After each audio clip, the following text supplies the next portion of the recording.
De Leon. I am advocating for myself on these podcasts because I am claiming a TBI to the Veterans Health Administration and other organizations within the VA because I am not receiving the care that I am supposed to concerning a TBI.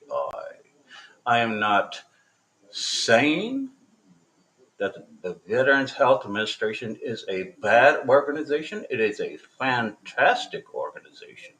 The Veteran Health Administration is fantastic, and I'm so glad that it is an organization in the United States. It makes up a good portion of um, helping veterans take care of their health needs in the United States. Fantastic organization, people. So please do not get it wrong that I am saying that the VA is no good. The VA is fantastic. It has problems like any other organization and needs to be worked out. That is all. All right. So, in this podcast, I want to start off with it being Sunday. Sundays are special days for me. It's a day of reflection. For me, I believe in the Lord, and so that's what it's mainly for. I had something going on this morning, and I do individual recording on Facebook, just Facebook alone. I don't save that information. So if you tune in on Sundays on Facebook, I take my dogs out and I get them exercise. And so I try to kill a couple of birds at one time, so to speak. That's the saying, kill two birds with one stone. I take them out, they get exercise. I get to reflect on my beliefs on Sunday, which is the day of the Lord for me, and anyone else that wants to join in. So now, but I'm doing this today is Sunday. I'm advocating for myself, my health benefits, and my health care through the Veterans Health Administration. Again, keep in mind the VA is a fantastic organization, and I am so glad that I live in the United States and I use the Veterans Health Administration, a fantastic organization.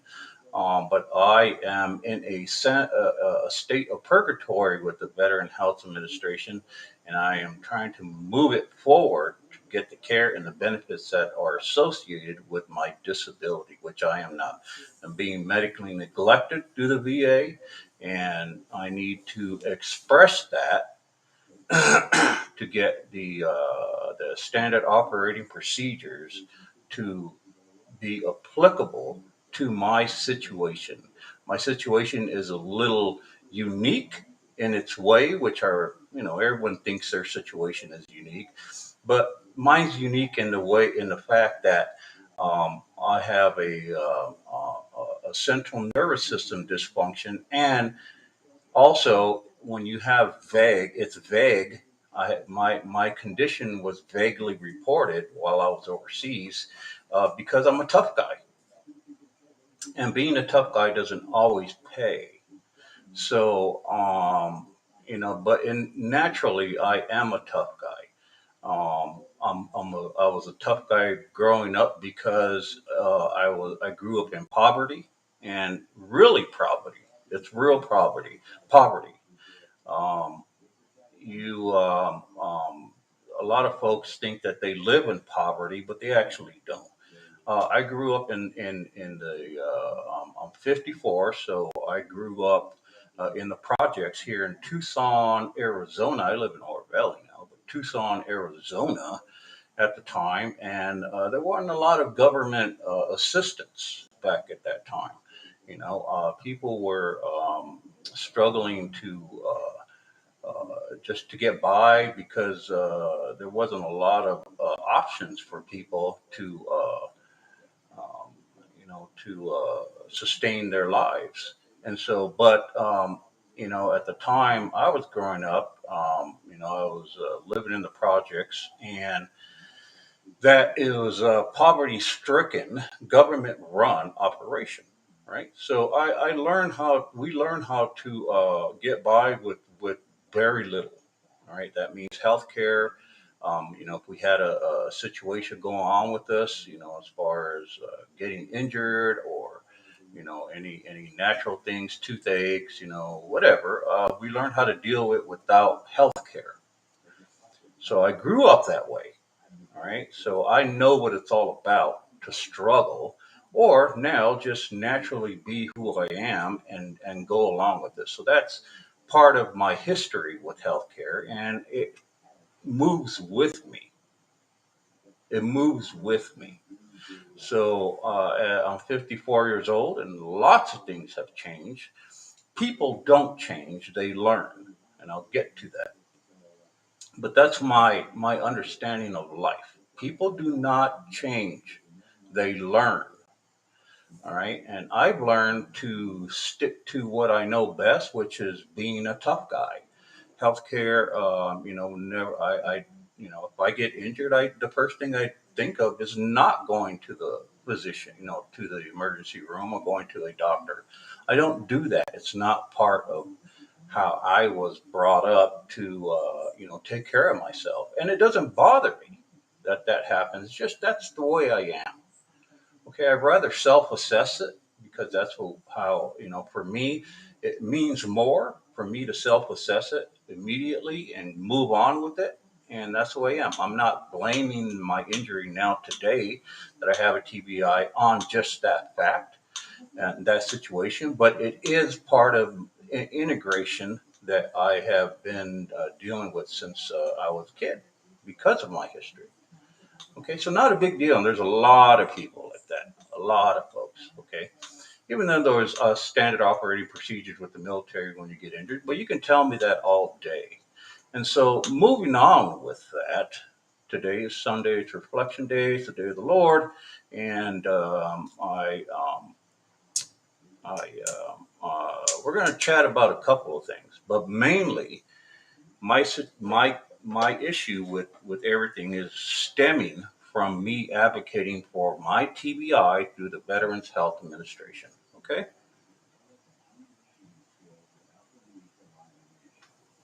I am drinking my breakfast, and I have my let me get my pick ready. I don't know if you guys can look back onto some of my podcasts, but I explained how I play the guitar. Um, it's it's interesting, but I think uh, the main thing to understand is that I have to continuously move. I have to keep my central nervous system active, which means I have to keep sending information to move this, move this, move this, move that, move this.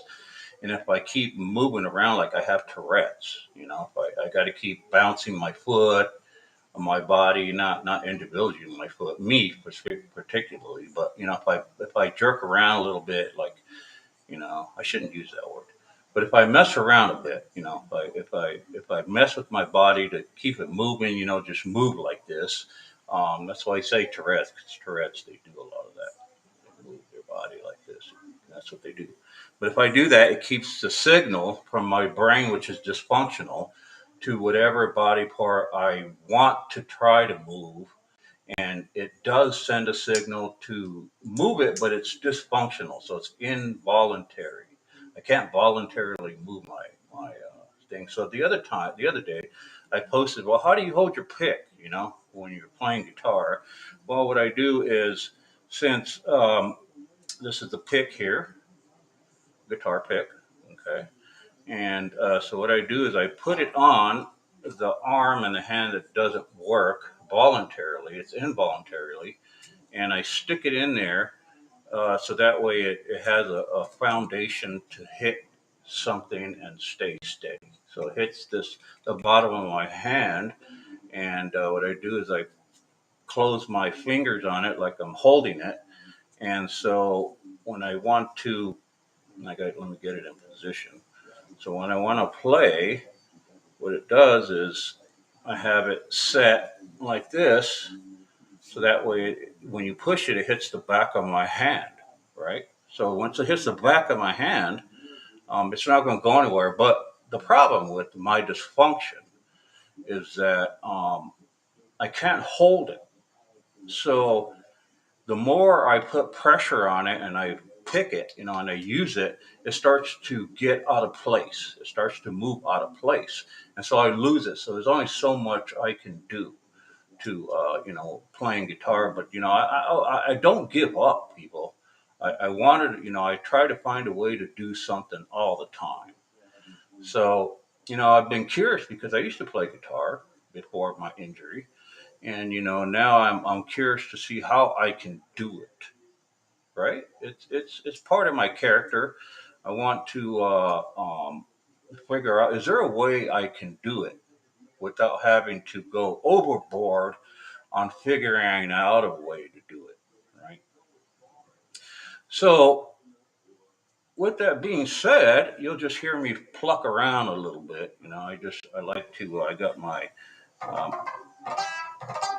and so what I do is what you don't see. Okay, what you don't see is that you can see the guitar kind of moving a little bit up and down. I have to continuously bounce my body in order to get the signal to travel to my what I want to do. So I'm always moving, and I've learned to do that now naturally because that's the only way I can operate. Okay, so and it's everything I do. Okay, it's everything I do.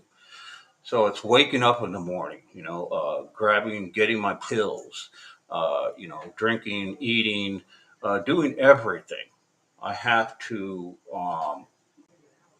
I have to move, and most of the time, um, it's so small of a movement. I don't need much of a move, my body to move to have the signal go through. That's a learning thing I've learned. But so I I've learned.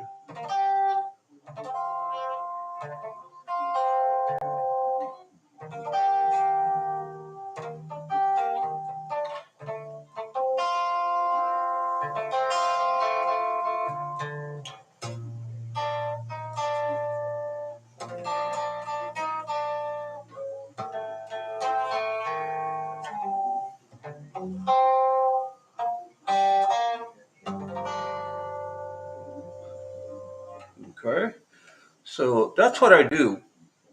Um, I don't ever give up on trying to figure out my daily living skills. So, what would you do? I mean, it's almost as though I am teaching myself. So let's get to that. I am teaching myself to learn how to do this because the VA specifically is not recognizing that they need to help me with my everyday living, movement, and skills and stuff because I'm being neglected through the VA to participate in any department to help me with things like this. Right now, you know, um, I have applied for different programs in the VA to help me, and some of them I have been accepted into because I have really advocated for myself to be in those programs, right? And a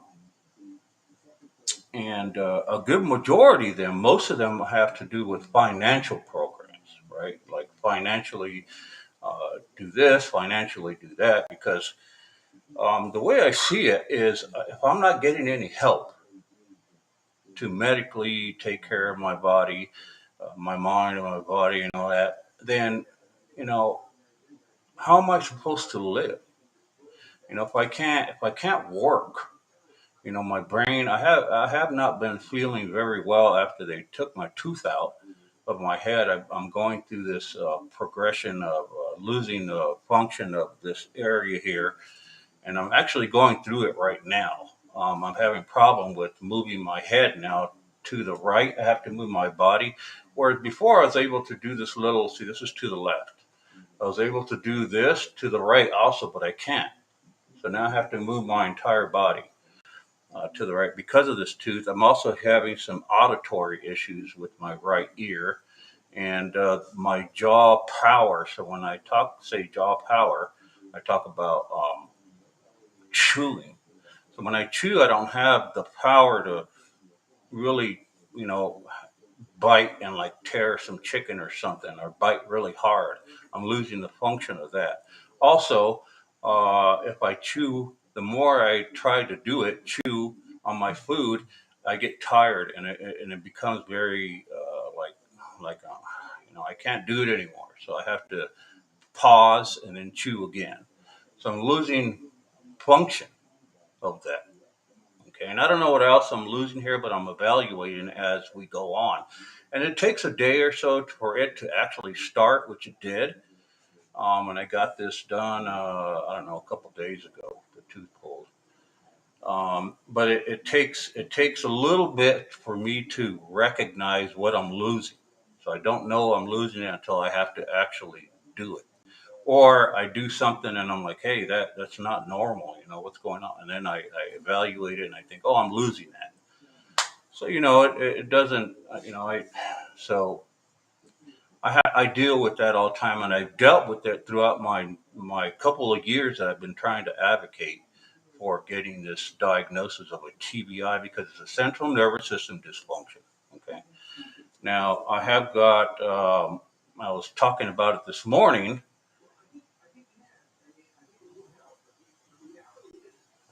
because I have educated myself between the difference between a nervous system dysfunction in disease and a nervous system dysfunction as a TBI. They're two different things. Not different. They're two things that are similar, but they have different symptoms. And I should stop bouncing around. I don't need to. I'm not playing guitar.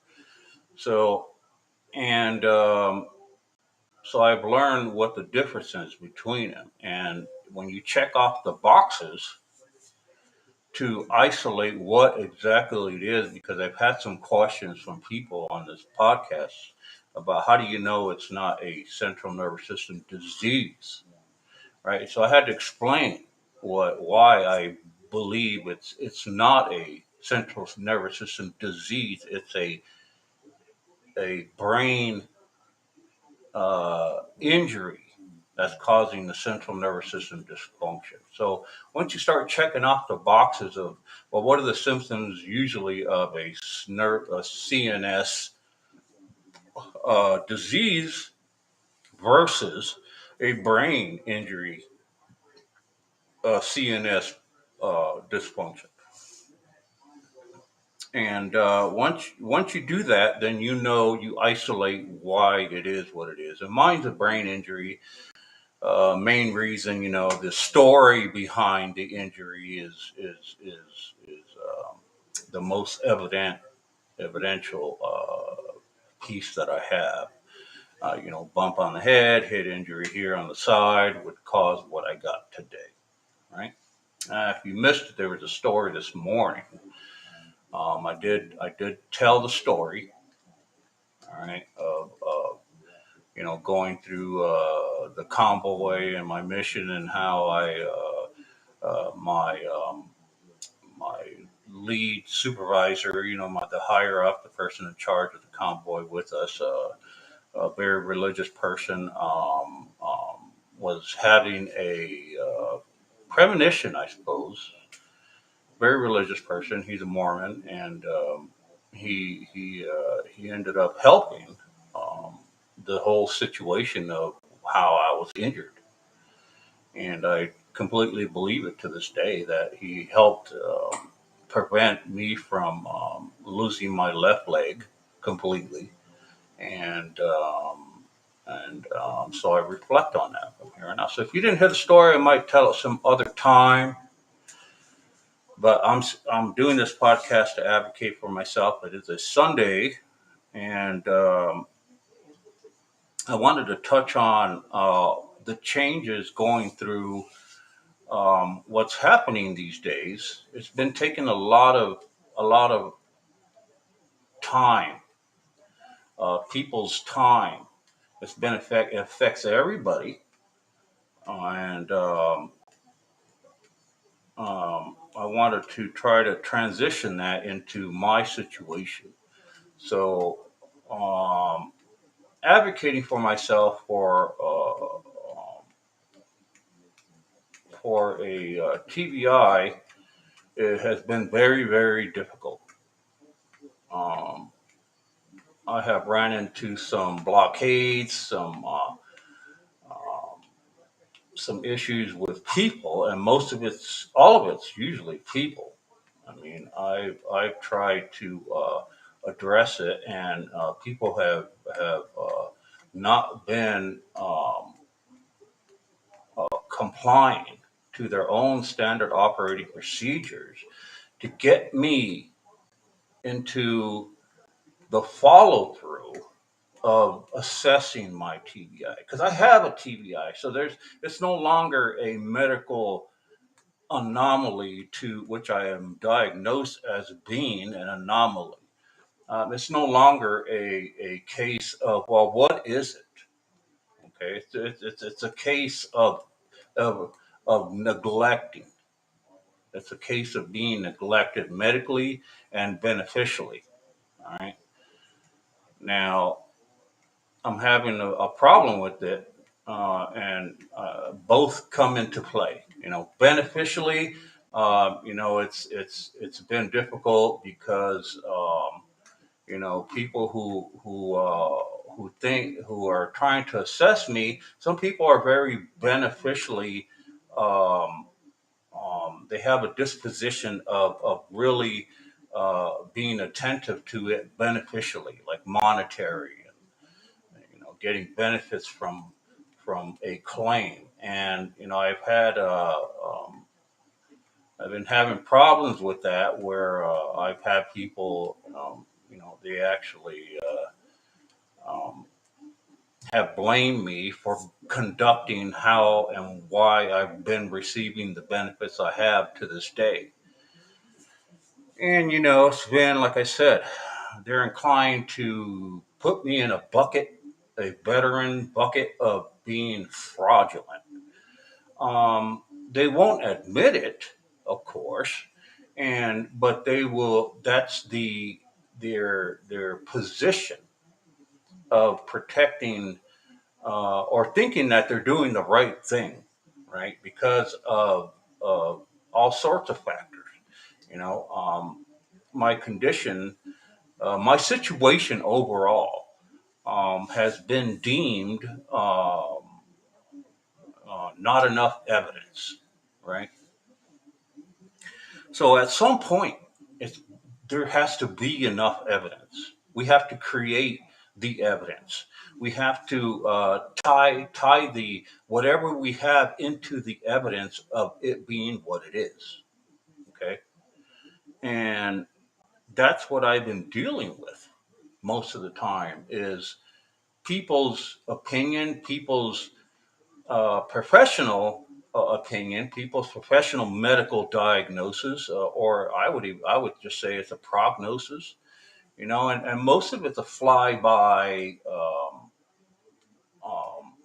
opinion because it's been that way. It's been being kicked down the way.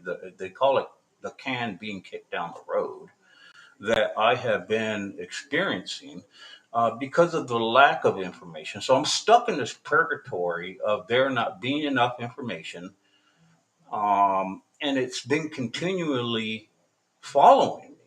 So, like I said, at some point, when does it become not a lack of information, right? There's never going to be something that you want. Like there's not going to be a picture of me getting blown up by an IED or getting involved in IEDs and sustaining these injuries. I mean, who has that? Usually you don't, right? You don't have that with anyone. Sometimes people are videotaping when they're on convoys and they get some glimpse of, things blowing up but it doesn't usually show you being blown up specifically, right? So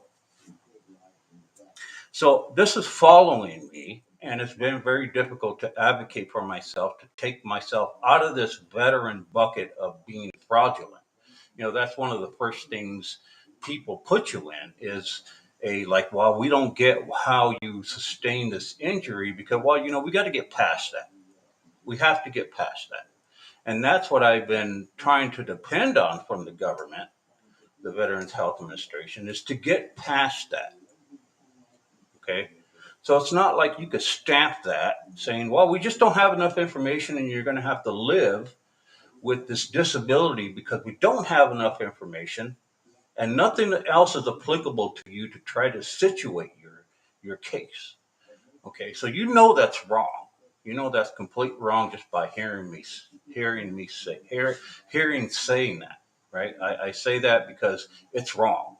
So policies and procedures to the VA are vast. V is in Victor. They're vast, and they create these policies to deal with people exactly like myself.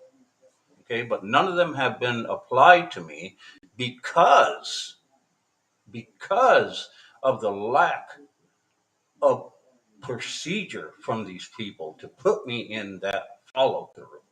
Right? They don't. I mean, all what they rather do is just send me to go get another MRI. And when they don't see anything, they're going to label me as an anomaly. Like, oh, we don't see anything. But nothing else is applied to me as though, well, what could it be?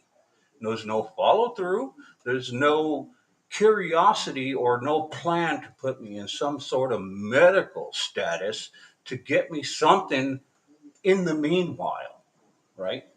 So I'm having this progression, like I just told you. I've been feeling down and not so well with this thing happening. My head's been hurting. I've been having all this pain here, and nothing helps it. I tell you, I got Percocet, I got ibuprofen, which are the two best drugs that I really think that work beneficially for people. Ibuprofen being the number one, Percocet being the number two, or opioids being number two because they work with nerve things. So. Um, Me advocating for myself has been powerless. It seems the more I advocate for myself, the more I dig myself into a hole. It seems that way. Um, What I'm basically trying to do is get some attention for the lack of process, the lack of medical curiosity, the lack of diagnosis. Everything's being neglected. People's interest into my situation have been a narrative of well, if that person doesn't, a narrative of going along to get along. That's what's been happening with me. And considering the seriousness of my medical situation, my case, it strikes me very unbelievably, almost a moral issue because when you have a situation like mine, like I'm telling you, I got this tooth pulled here. I'm just going to give you the latest example. All right. I haven't been feeling well because that's the symptom of what happens when I start to lose function of a motor part. All right. It's not as though you cannot feel nothing when you go through what I'm going through. So when you start, and I'm gonna tell you guys, when you start to lose motor function of an area that's in progress, I don't see a lot of people having this problem unless you get into injury and you immediately lose function of that area. That's usually the case. Okay, but when you're in my situation, the brain has a dysfunction and it wasn't taken care of immediately and giving it to everybody as a benefit. Nobody knew how to deal with it because there was no insight into it being a possible TBI because I had this back injury and it's a long story, people. Okay, but I've been having this podcast so you guys can catch up to it, and that's been part of my problem is that I have been trying to educate folks on the specificness of my ailment. Okay. And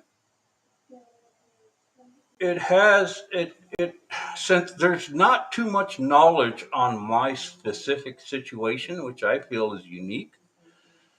Um, no one's going to know how to react to it. No one's going to know what to do, how to follow through with this. So I give people in the beginning, when all this was happening, the margin of error to say, hey, look, we just didn't know. Okay, we're past that now. We're completely past that. We're at the point where people really need to catch up to me because I'm the only one that acknowledges that it is a rare, very rare situation. And um, because of the information with a rare situation, there's not much of it, so nobody has anything to go off, right? But at some point, when you see something so critical as a medical professional, okay, you nurses and doctors and everybody, all you specialized medical people, at some point, okay, at some point, when is that point where someone in their profession says, this is a very critical issue that this soldier veteran is having. And has anyone followed through with diagnosing him with something that we can gather and say, hey, this is as close as we can get to try to take care of you because you are in a critical situation. It's a progressive issue. It could lead to my death at any time because of the central nervous system dysfunction of the brain, okay, reacting to anything that affects the central nervous system, like injury, re-injury, disease, something.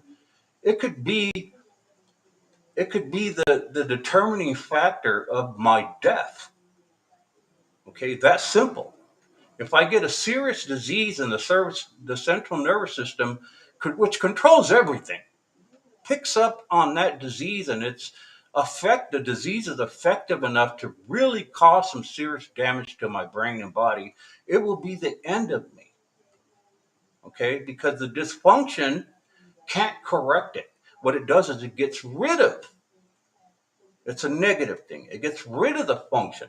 So if the disease affects my heart, for in other words, right, then I'm going to die immediately. And people will not know because the narrative to this day is that I'm an anomaly because of the lack of information, the lack of following through with trying to get the information to label me as a very rare, specific injury to the brain that's causing what I have today. Right? That's what's going on in an overall looking at what's happening to me. Okay. So somehow, with two injuries sustained to my head, it had caused a perfect storm of an injury to something in my brain to be dysfunctional.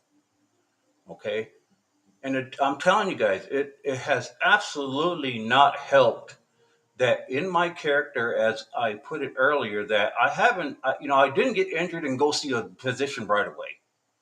That's not in my character to do that. Plus, I didn't need to because I was still functioning. I was having some problems with head injury, but my back injury at the time was overshadowing. This is very important. It was overshadowing any kind of symptom I should have picked up on with my head. And now that I look back on it and I'm getting, I'm not doing well at all.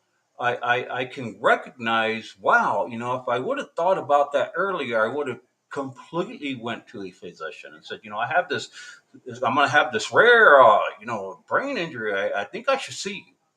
I would have went. Okay. But this is a natural occurrence that people go through, especially in a wartime situation. So I should be granted under standard operating procedures, which the VA has as a clause. If it looks like a duck and it sounds like a duck, what do you think it is? Now, these are just for the medical professionals. They use that clause. So it's not like a nurse can use that clause. A nurse doesn't have the authority to enact that clause that governs the VA. It doesn't. They don't have the authority to do that. So, right there alone, I am subjected to the powers that be, the people who have the lock and key to make that decision. Okay. And since it is a rare situation and the can has been kicked down the road with nurses and all these other people putting in their input, EMG tests, you name it, all the tests, the MRIs, and sent to these gatekeepers, they are going to follow the people that do those tests. And so I'm going to get nothing in return to help with my situation. Okay, does that make any sense to you guys? Am I explaining myself good? Am I explaining myself well enough? Okay, so for me, on my side, I have to deal with the unbelievability of not being cared for. And people have had a problem with that. Okay, and these are medical professionals that have a problem with that. All right. So, and when that's the case, I have to deal with a, a kaleidoscope. That's an excellent word, isn't it? I have to deal with a kaleidoscope of people in the profession. You know, there are people who think they have more power than they're supposed to have. There are people who don't utilize their power that they're supposed to. I mean, I deal with everybody. You know, I've argued with nurses, I've argued with doctors, I've argued with supervisors to, controlling a certain area, specialized people outside the VA I've argued with. I've literally just about got kicked out of buildings because of me questioning how they should proceed with evaluating me.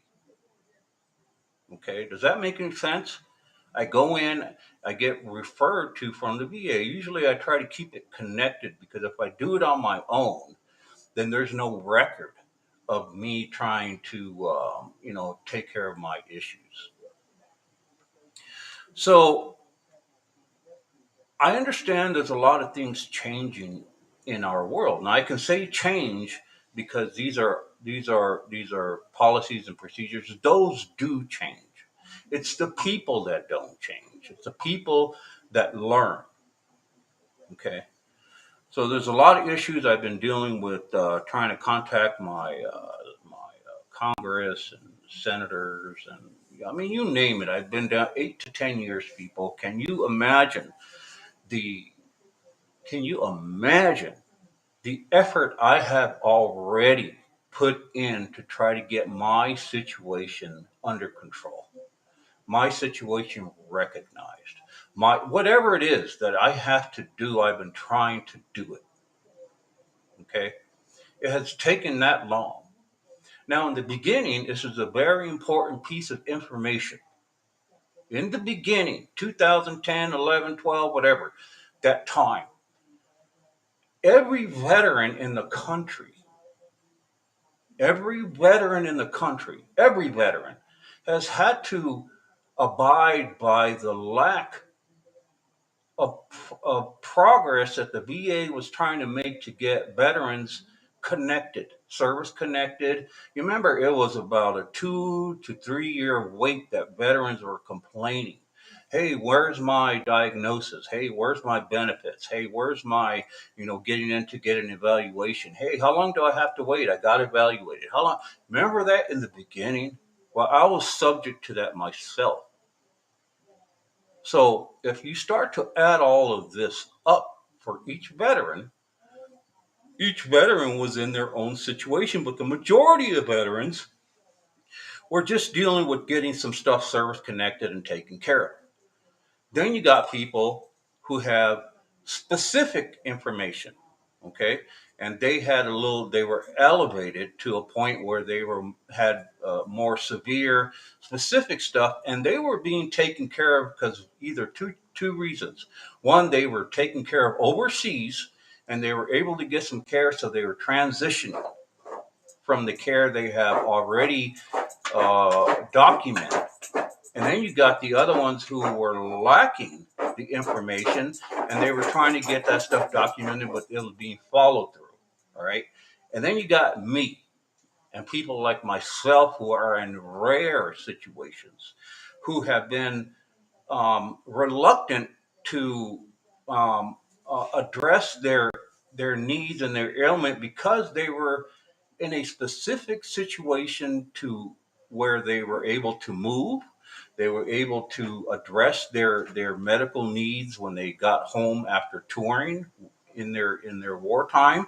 They were able to assess their own stuff, and so you got those independent veterans who I fit into, who had the ability and wanted to address their own needs and just get home and deal with their situation specifically. Okay, there's a lot of veterans like that. They come home and they want to just deal with their own issues. They don't want to, they've had enough, right? And that was me. I was part of that group. Okay, so you can't fault me for that because it was an option. It was an option that I could take to deal with me. Okay. When you go and they call it demobilization. When you demobilize from a war zone, they ask you, have you had any injuries? And I said, yes. But I said, I've taken care of some I haven't taken care of, but, I'd rather go home and address my issues and, deal with that. Is that okay? And they said, yeah, absolutely. You just have to let them know that you're dealing with these issues. And there's obviously a time frame. And that's the most critical part of my case is that when you have a rare situation, time is your worst enemy. Okay, because I have lapsed the time that's allowed to claim certain injuries, and your benefits are attached to it, and medical care is attached to it. So I had lost a lot of that. Not to mention I was accepted into working under these conditions. I wouldn't say manipulated. I would say I desperately needed to get into a situation that I would be accepted into immediately because of my status at the time. I had a security clearance. I had experience going to war. I had all this stuff, and I was able to get onto a duty that paid through the government. So as I was doing that, I wanted to stay in this position as long as I could. That's not a unusual thing, people. That is a very common thing that happens. But with me, it didn't work out for me as good as I wanted it to. When I started to recognize that I was having a more serious issue than I have evaluated in the beginning when I was demobilizing. And even before that, when I received my injuries, I immediately knew that something was a little off. Okay. I was experiencing a lot of stuff like fogginess and things. Something was not right. Right. But it wasn't anything that I was concerned about because I was still able to function. And only function under these conditions, though. Wasn't though the condition was not there. I was able to function under these conditions and continue and finish my tour. That was very, very, very important to me because that's in my character. That's who I am. Okay, you can't change that. Like I said, I have when I was in basic training. I'll give you guys a little history. Okay, so that I can support my case in history. In basic training, I I um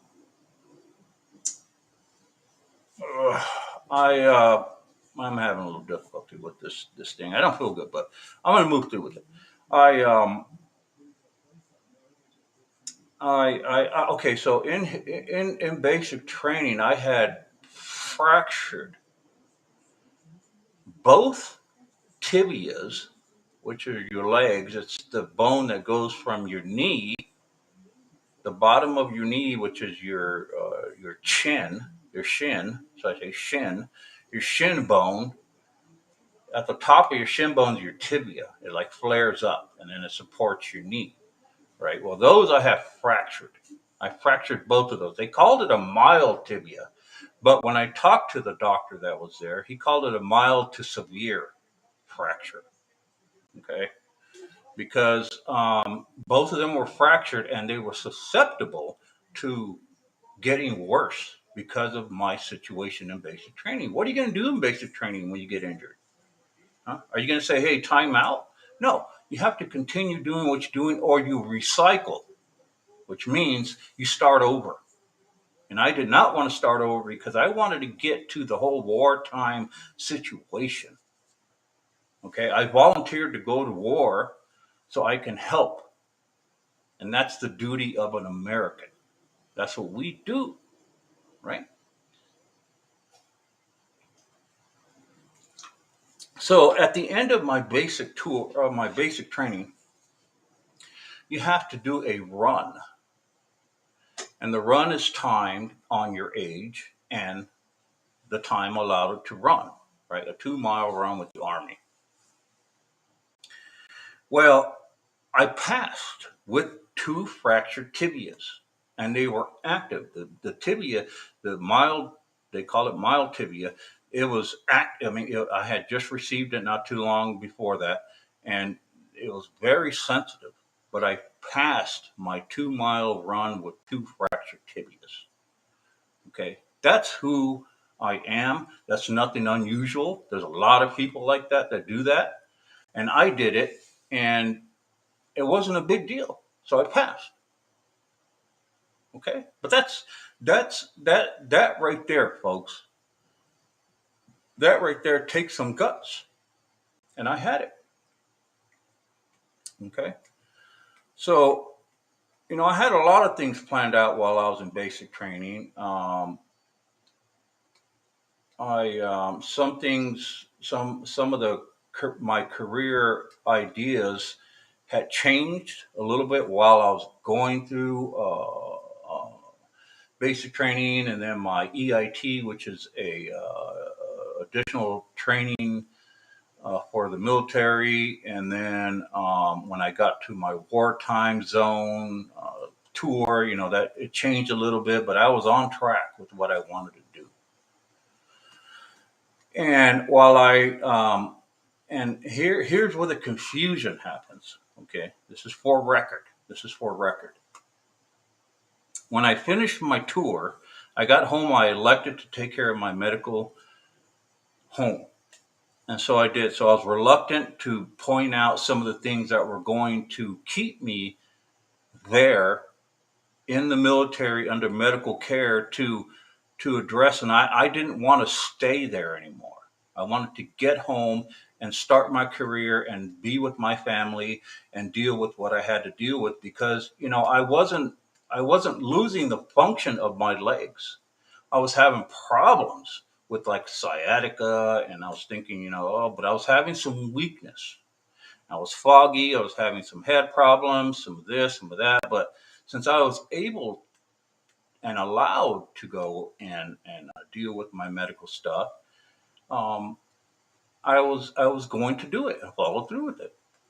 All right. So as I got home, I was able to get onto a Title 32 job, from a Title 10 to a Title 32 job.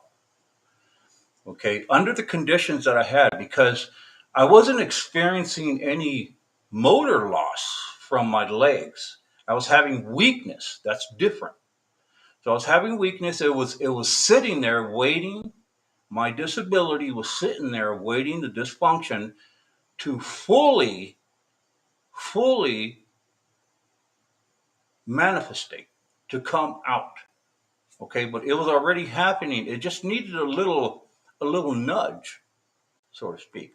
So when I joined this Title 32 job, which was the border mission, okay, at that time, 2009, 10, 11, whatever time it was at that time, the aggravation certainly set it off. Okay, after I was allowed to get on, and God bless, they told me, hey, if your injuries get any worse, if you have, and I mentioned I have these Title 10 injuries, but yet I'm working on trying to get them, it's situated because, I didn't exactly say, hey, call the administration and say, hey, I had this head injury. I don't know if it's anything, but and nothing would have been done about it, right?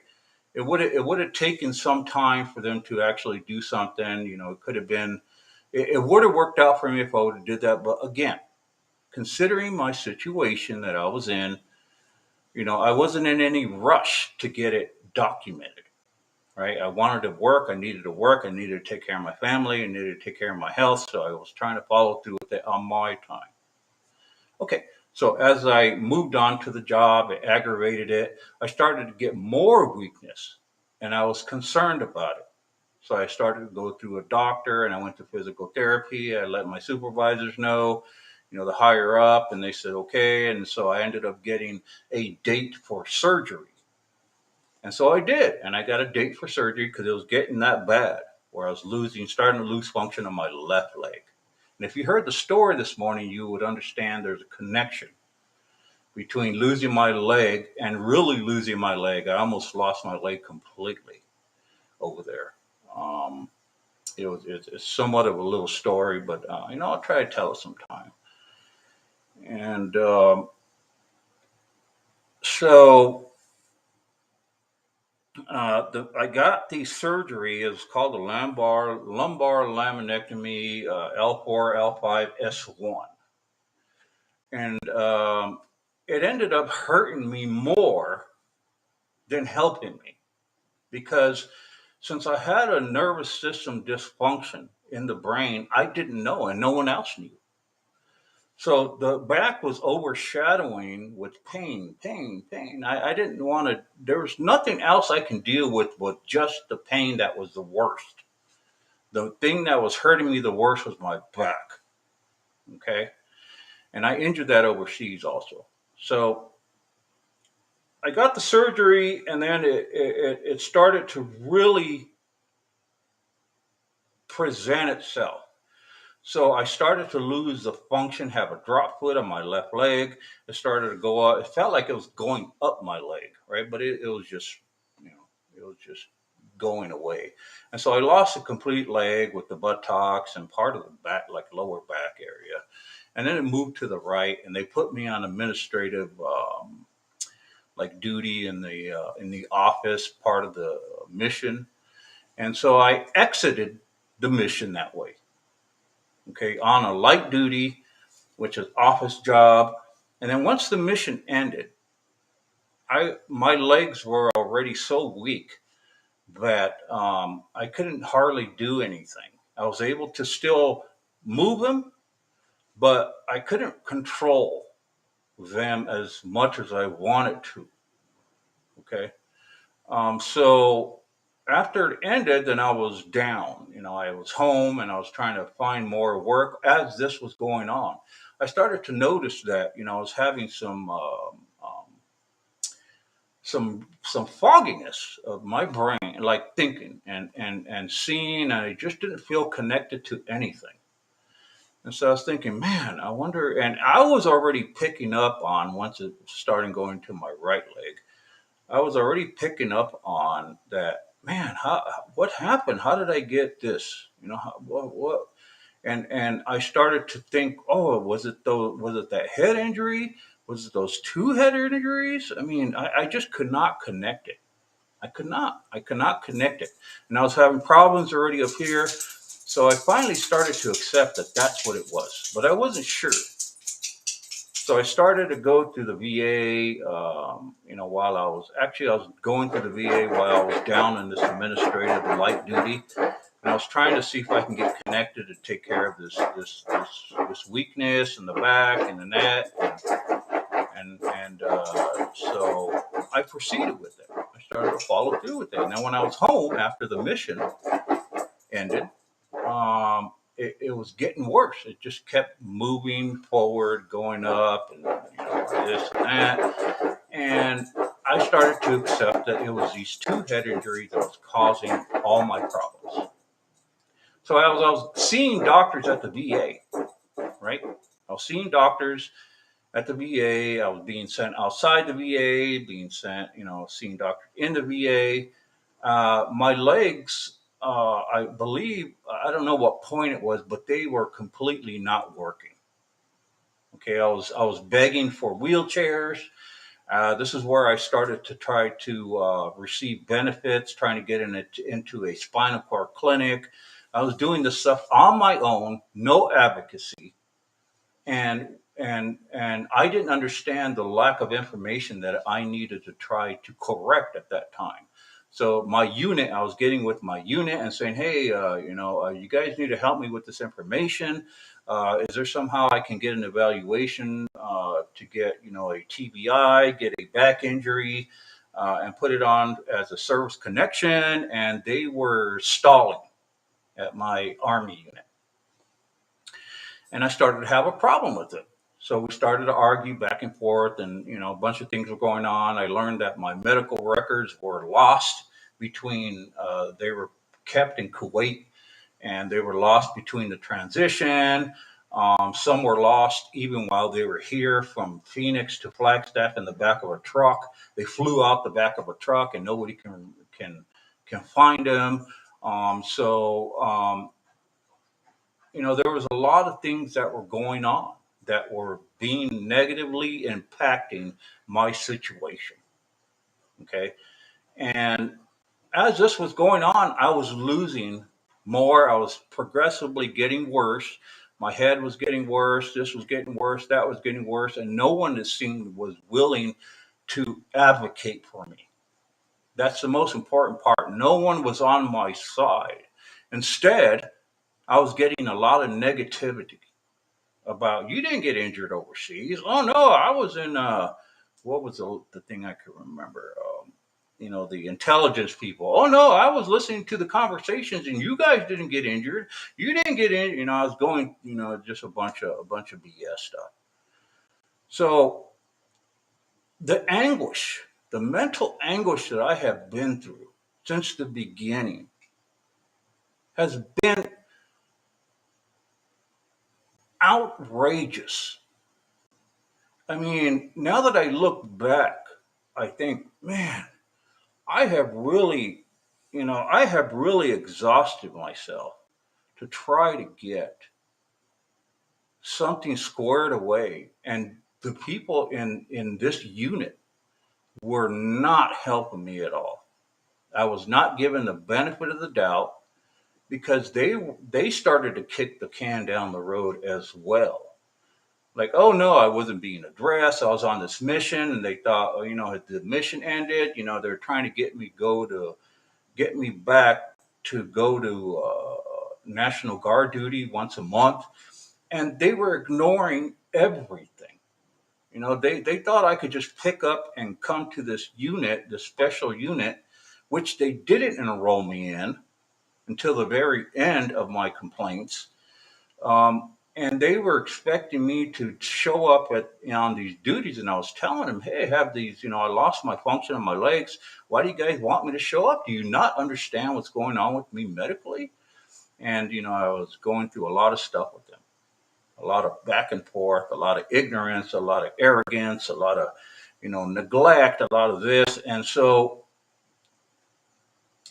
that's the same with the VA. I was getting some. I got an evaluation, and they determined that in the beginning that I have this dysfunction, right? I didn't have in the beginning 2010, 11, 12. I didn't have any diagnosis saying it was a central nervous system dysfunction.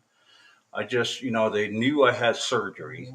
And so the VA was very reluctant to advocate for me also, and they couldn't put it together. And I said, "Well, I got to fight to try to get this stuff organized." between the military and the VA. So I was doing this all on my own, all on my own. I was asking people for help. I was asking everybody for help. The most obvious thing that hurts me till today is that they have seen me. They have seen me with me not being able to control my legs. They can see that I was starting to lose function of different parts. So, and I was. So throughout all this, going through this in the beginning, I started to get worse, right? I started to lose function of my fingers. And so, I got surgery on that through the VA, and I lost the function of my arm, my right arm. And still, they see me. They see that I'm having this problem, and no one in the profession had followed through with trying to get me to the proper care, to the proper gatekeepers that say, hey, this is not just some negative thing that the soldier should be going through. I'm mentally, the mental anguish through it. To this day, I am so numb about the whole situation. I can't tell whether it's my brain function or the situation I've gone through. And I'm sure it's a combination of both, right? And so I ended up getting retired in 2014. I went to Fort Gordon to get evaluated medically because of a post-traumatic stress disorder, right? And I was trying to inform them I had a cane, and I was trying to inform them that I was losing the function of my body part of these legs, and that they, is there anything they can help me do? And yet, no, even at Fort Gordon, they did not acknowledge it. Instead, I just got a typical your basic medical evaluation, and they just moved me forward. It almost seemed like, hey, you're here for this reason and this reason alone. What are you trying to say? And boom, I was out, flown back to Arizona, and it kept getting worse and worse. So 2014, I retired. They actually finally retired me, and before I was retired, the Army finally started to acknowledge that I couldn't make it to the duties because I was losing function, and so they wanted me to go to my, once a month duty for the guard, but they were not acknowledging that I was losing motor function and I had to sustain this injury overseas. They were completely ignoring it. Okay, and I was asking different people for advice, problems. Hey, who do I have to talk to? And all I would get was the runaround, the sandbagging, the can being kicked down the road.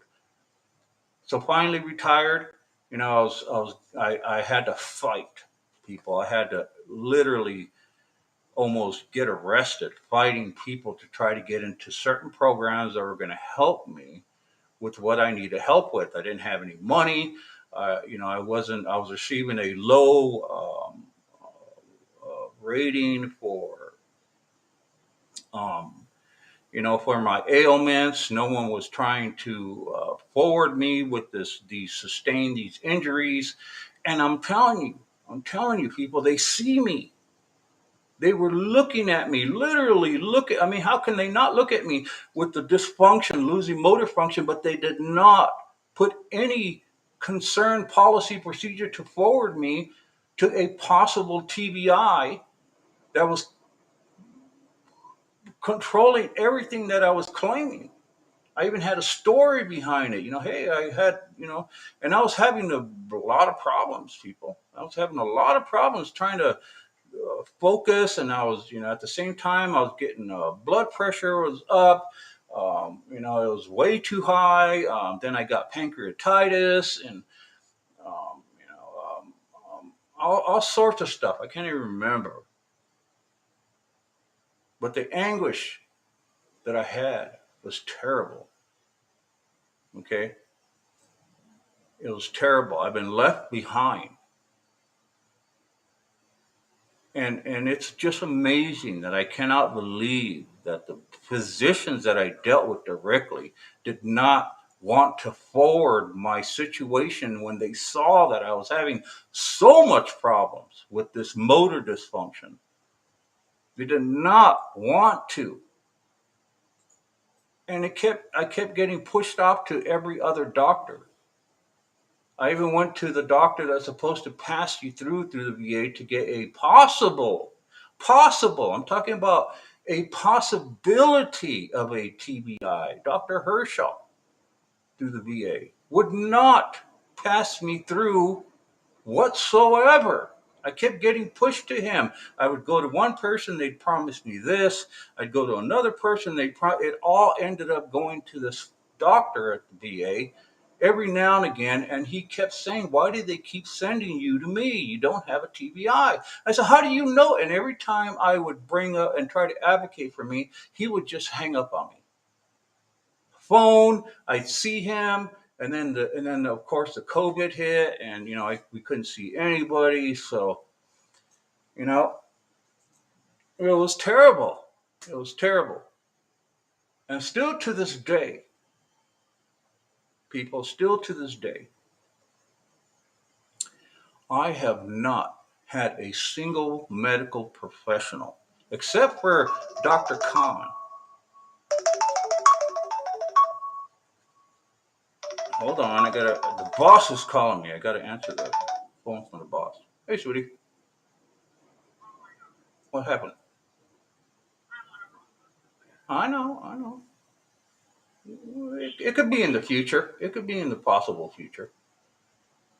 Sure, sure.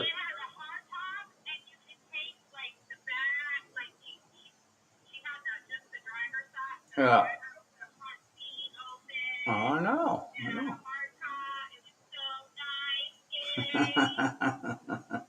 Okay, well, I'm doing my podcast. Can I call you in a minute? I'm about to end it.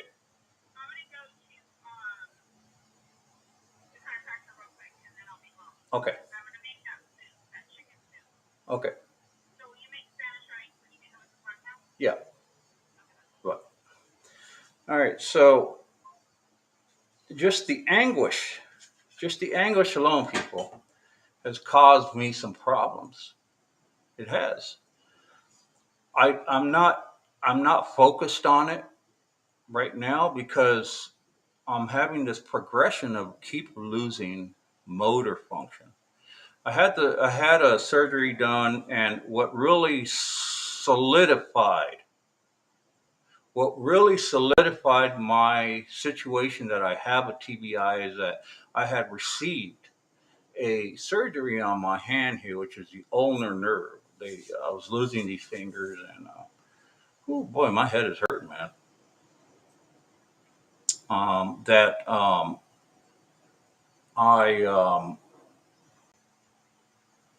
I needed to I had to get an evaluation for it, and it ended up being that they wanted to do surgery because there was no other way to try to bring back the functions of my fingers without looking into it. So they opened it up, and well, guess what happened? I lost the function of my arm. Right. So I had to deal with all the attitudes, the nurses and all these folks saying, "Oh, he's faking it," and all these things going on. And so again, the anguish just kept building. It just builds, and I'm topped out with it, people. I don't know what else to do with it. I'm like, my depression is overwhelming. I deal with it every single moment of my days. Um, I've reached out to many dignitaries, and senators, Congress people, and I know the situation I'm in, people. I know what's going on. I know the trouble I've been having. I know I've been trying to be tactical about it. I've been trying to be uh, motivating. I've been trying to be a little manipulative to try to see if I can get people to acknowledge what's going on with me because everyone that I have addressed they've been talking to each other saying, "Oh, this De Leon again, good Lord, this guy keeps complaining about this." Da, da, da, da. So I've been, uh, and I just can't gather. I can't put together that the people that have seen me, seen all the dysfunction that I have, seen looking at me. This is where my family is. They keep telling me, I cannot believe that the people that are looking at you, they are looking at your dysfunction. Don't believe that you are having this dysfunction. And so they don't know what to do. They have no power whatsoever, but they know that I am charismatic and I'm going to continue to fight for it. But at what point, people,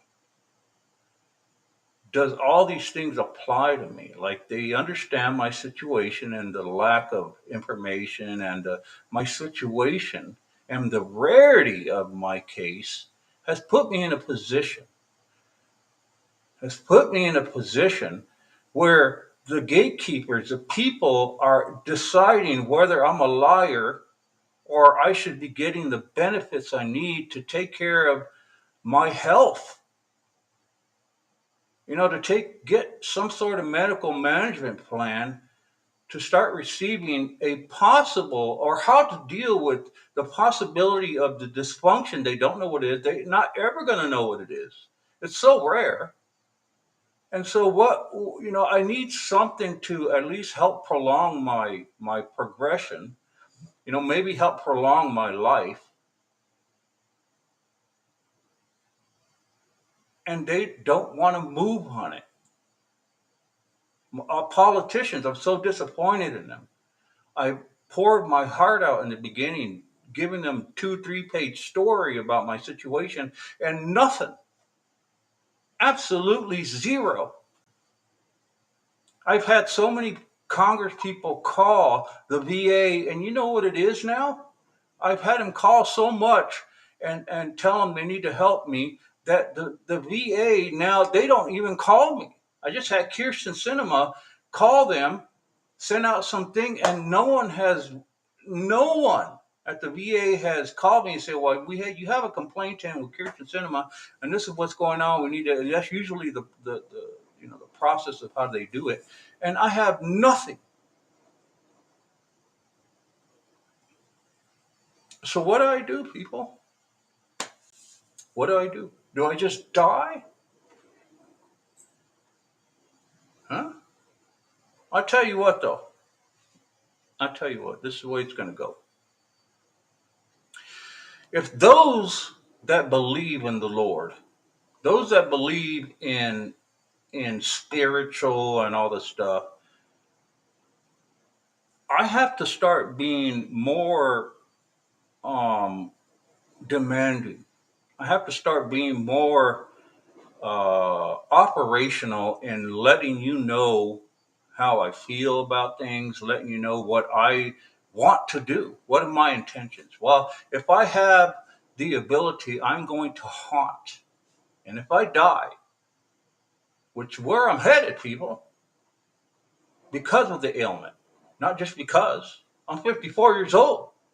I shouldn't have the glucose sugar meters that I'm having. I've been told this. Your sugar's so high, your pancreas is going wrong. You have all these things. You're only 54. What the hell is going on with you? Oh, sorry, Lord, I shouldn't be cussing today. What the heck is going on with you?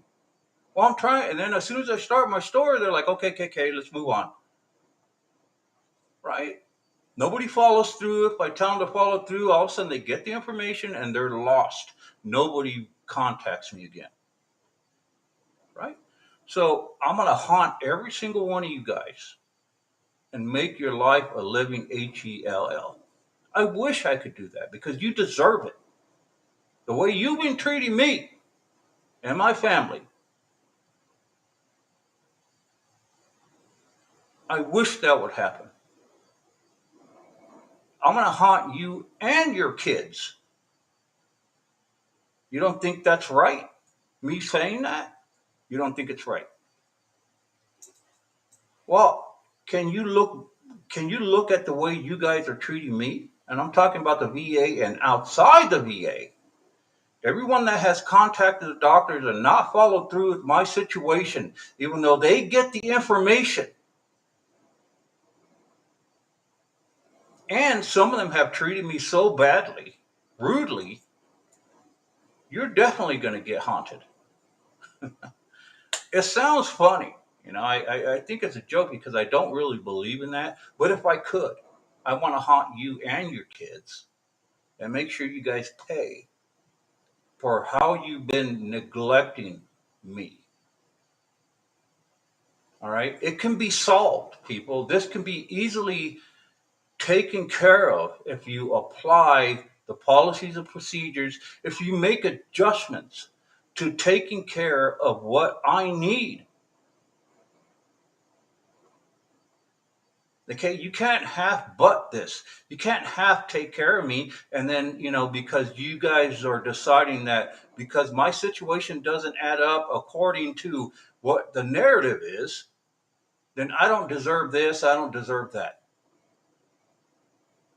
No one has looked into my situation. I have been had a negative situation going on for some time. With the service, in the service, in other words, I'm going to talk about the army. I have broke my night vision goggles, and I put them on a tire. It was at night, and I didn't see it. And we left the mission to go on a mission. And I rolled over him and broke him. I got flagged for breaking my night vision goggles. And when we went to when we were leaving theater, the wartime, you get awards and people get accommodations and all these things are recommended by your supervisors and all missions and all these things. I got zero. I was recommended for at least a few recommendations for accommodations for doing over and above my duty. Volunteering to learn this, to take care of that, actually doing physical stuff that helped other soldiers. I got flagged for not receiving anything. I received the participation award because they had to give me something. So they gave me a participation award.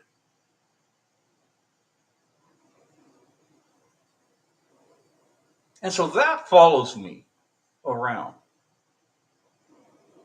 My company could have gave me these awards after we left theater and said, hey, the battalion I was under at wartime, they deemed not to give me any awards because the company has to file for their awards to the battalion and they give it to you, blah, blah, blah, right? Well, the company could have gave it to me in company instead of battalion, under battalion. I didn't receive anything. So then with this medical situation, they tie in together. So if someone's going to look and say, well, you are not even a standard soldier. There's nothing that shows that you were over and above your duties. And I can get them. I can get these awards by just asking. But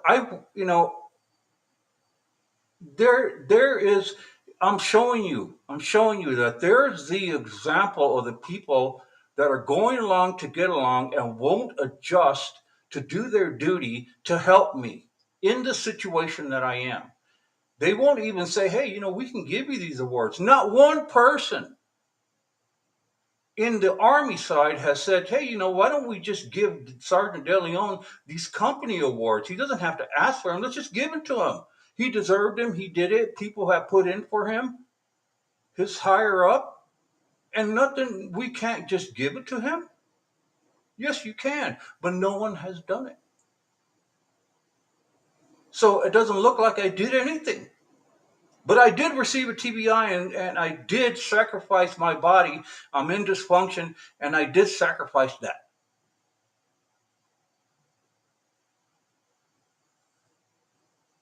So there's my rant for today. And we'll continue on tomorrow. Tomorrow will be a much vocal thing, right? I'll try to use some serious language to try to get the attention I need, but I am definitely going to be reaching out to whew, um, my dignitaries to try to put the problem on them because this is what it's going to require. Nobody else wants to do their job, so Congress is going to have to, you know, push the button, I guess, suppose, do what they need to do to convince people that my situation isn't a situation that cannot be resolved at all. It's a situation that should be resolved. It should be taken up by people who are saying there's a problem here. Why aren't we dealing with this issue? Right? Well, I'm trying to advocate for myself to do it, and it hasn't been working. So I'm doing what I can, and until that time comes, I'll keep you guys up to date on what's going on, and I'll let you know what's happening. All right. So talk to y'all later.